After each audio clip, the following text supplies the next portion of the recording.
Hi there, this is Dr. John Whitcomb talking about building resiliency with mindfulness. We now know that resiliency is a key feature of healthy aging. And if you measure the psychological well-being of 100-year-olds, you find that they show remarkable resiliency.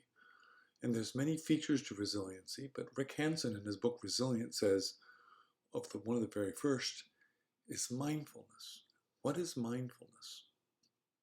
Mindfulness is the ability to be present and aware in the moment and to live in the moment, not projecting into the future, not obsessing about the past, but being fully present and being aware. When you do that, that builds ability to be calm and forthright and able, regardless of how difficult the circumstances are. Now, it's easy to say be calm when you're looking at a beautiful sunset or when you're enjoying music you particularly like.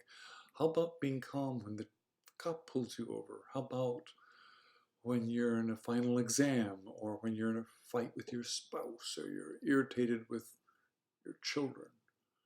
Being mindful then and being fully present and being aware takes strength. And how do you build that up? You have to practice. How do you practice? Well, it's like going to the gym. You're like you are what you eat. Your brain becomes what you think. And the more you think certain patterns and habits, the more you reinforce those so that the wires that fire together, the neurons that wire together fire together. You can become more resilient by teaching yourself to be mindful and present in the moment.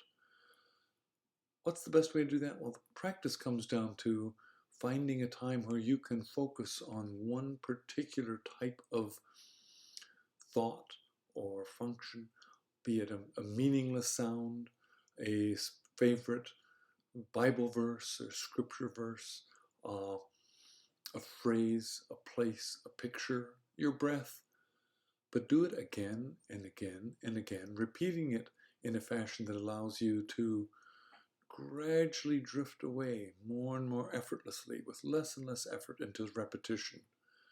Inevitably, your brain wanders. You get intrusion. You get monkey chatter coming in and pushing its way in. And without recrimination, you return to your thinking. This was first promulgated as an idea back in the 1960s by Sri Mahesh Yogi and what we call transcendental meditation. But we're now finding it much more mature science in terms of mindfulness. In fact, there are more and more folks teaching it because we're finding repeated behavior. Just this week, I got a reference to me about mindfulness in police officers. If you teach mindfulness to police officers, they cope with PTSD much better than the stresses of their job. This is way too big a topic to deal with in a 3-minute recording. But if you can find a place that teaches you mindfulness, if you can start practicing it, you're becoming resilient. And the rewards for that are unbelievable. Try it. Dr. John Whitcomb for News and Nutrition, building resiliency with mindfulness.